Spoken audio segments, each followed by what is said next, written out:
The United States fracking boom has entered a new phase as massive amounts of oil are now being exported to the global market. This is Dimitri Lascaris reporting on this subject for the Real News from Montreal, Canada. Dozens of former coal-fired power plants, too, have been converted into natural gas power plants, and about 200 more are now under proposal across the country, according to a recent story by USA Today. A decade ago, a new technique called fracking inspired films such as Gasland and Promised Land due to the impacts it was having on rural community water resources in the United States. But today, the horizontal drilling process has unleashed impacts which are truly global in nature. For most Americans, those impacts remain out of sight, rarely looked at from either a macro or micro point of view. A new movie aims to change that, however. That film, Blowout: Inside America's Energy Gamble, is a cross-newsroom collaboration between the outlets The Associated Press, Newsy, Center for Public Integrity, and the Texas Tribune. Here's part of the trailer for that film. Right now, we've got energy policies that are really being dictated by a handful of fossil fuel producers. Energy companies are looking to develop kind of this blank canvas, if you will. We started seeing the pads pop up. I started having vomiting episodes. Those impurities are going into my air. We are the sacrifice. No drills, not in our neighborhoods. It will never be safe. We're sacrificing people's health so that the oil and gas industry can ship overseas and make a profit. An ongoing 7-part print companion series is now also up online.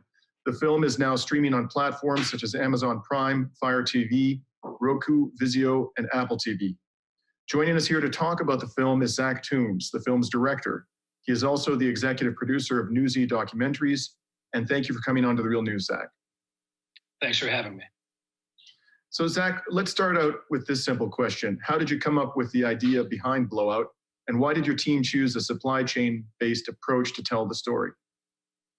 Right, so the Center for Public Integrity were really the driving force behind the core story idea of putting together this cross-newsroom partnership and doing some really great journalism around the global exports boom that has come from this production boom in the U.S. And so the Center for Public Integrity, the Associated Press, and the Texas Tribune all looked at different aspects of this global oil and gas trade fueled by the U.S. From Newsy's perspective, we knew that we had this story that spanned the globe, and a feature-length documentary seemed like a great way to tell that story because we could basically follow the physical path from drilling in West Texas and Colorado to shipping through the Panama Canal to where the oil and gas is being bought in India, where it's being burned off, and what the global climate impact looks like. Now, for the film, you managed to examine how many people live within 2,000 feet of a drilling pad in the United States. Mm-hmm. That number is remarkable. You've concluded that, as I understand it, 1.2 million Americans live within that health risk zone based on U.S. Census data. And as I understand it, nearly 500,000 of them live in that zone in Texas. What are the health risks for those living in that zone? Yeah, it's 1.4 million people across the U.S. who live within 500 feet of active oil and gas production in the U.S. And the impact within that zone is well documented by scientists, by researchers from the National Oceanic and Atmospheric Administration, by researchers at the University of Colorado. And those health impacts can look like anything from nosebleeds and respiratory issues to an increased risk of cancer. The risk of cancer is actually 8 times higher within 500 feet of active oil and gas production than the EPA's accepted threshold for cancer risk. And so that's about 8 in 10,000. Seems like a small number, but given the scale of U.S. oil and gas production right now, that puts a lot of people in a dangerous position. Now, in 2015, in the midst of a presidential election season, the world changed when President Barack Obama signed legislation reversing the crude oil export ban, which had been in place since the 1970s. Here's a clip from the film dealing with that issue. And for decades, it kind of went unchallenged until around 2008 when fracking really took off. And that's the only time when you start to hear the oil and gas groups like the American Petroleum Institute start to suggest that this old ban that was put in place back in the 1970s, maybe you should throw it out. And around 2013, you see maybe under a dozen companies lobbying on the crude oil export ban. And then a year to 2 years later, that number grows to 300 lobbyists on this, sort of converging on Capitol Hill. For Blowout, Zach, you took trips to the port of Corpus Christi and the Panama Canal to explore exports. Talk about what you learned in these places and how it relates back to the 2015 legislation. Well, one major thing that we took away from the whole process of filming the story across the world are the global impacts that decisions made in Washington can have, and the global impacts of an increase in drilling that has had a positive economic impact on some pockets of the US, but has severe public health and climate impacts across the world. And so, for example, in Corpus Christi, take the Gulf Coast, for example. The port of Corpus Christi has seen tremendous growth, hundreds of new jobs, a lot of opportunity economically.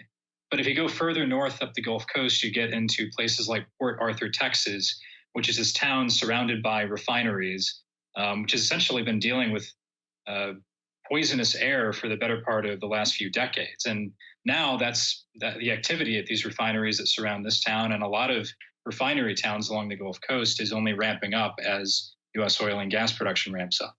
At the Panama Canal, they've actually installed whole new sets of infrastructure within the canal to handle the increase in U.S. traffic headed to Asia. So that's just one of the examples that we saw of a global impact that the U.S. oil and gas boom is having right now. And you just mentioned Asia. You did not confine yourself in the making of this film to the Western Hemisphere. You also went across the Pacific to South Asia, reporting in both India and Bangladesh. How is the U.S. oil boom and exports impacting those regions?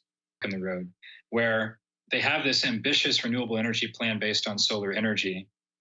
And then there's the natural gas option, which is provided by the U.S., cheap, abundant fuel, and fuel that is certainly cleaner than coal. But the question is, the bridge that natural gas forms, and that's what it's often talked about as, is, okay, natural gas will be this bridge between really dirty fossil fuels like coal and renewable energy.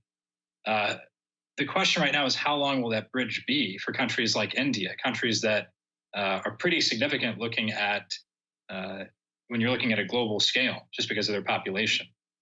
If they invest in infrastructure for natural gas, terminals to handle imports, pipelines, those are investments meant to last 30, 40, 50 years into the future. So the countries that are now becoming customers for the U.S., buyers of the U.S. natural gas, how long will natural gas delay a transition to renewable energy?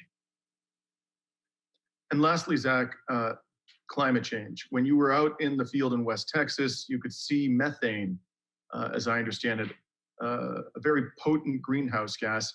Methane plumes emitted into the sky via an infrared camera. What exactly is the current state of play for methane emissions and climate impacts for oil drilling in the United States? A lot of the legislative action and the executive action from the White House lately has been around methane. It's something that is not talked about as much as it should be. When we talk about climate impact, we're always talking about carbon emissions. Everybody knows about CO2. But what's less discussed, but also very important, are methane emissions. Natural gas puts out less CO2, but it puts out a lot more in methane. And so that's something to consider when you're thinking about greenhouse gases overall, because methane has incredible potency in warming the Earth's atmosphere. That's something that Gabriel Petrone and researchers at NOAA break down for us in the film. And so as natural gas is being sold as this relatively clean energy source, we have to look at the methane. The Obama administration, when they rolled back this export ban, they also tried to counter that, because they knew more drilling would come and more natural gas would be produced. They tried to counter that with some new restrictions and limitations on methane, which there's a serious problem in the industry right now with methane leaks. The Trump administration has basically said, go for it. They've rolled back those restrictions that were put in place or delayed some that were planned. They don't seem to be terribly worried about it. They want to take the shackles off of what they see as the shackles off of the natural gas industry and drilling.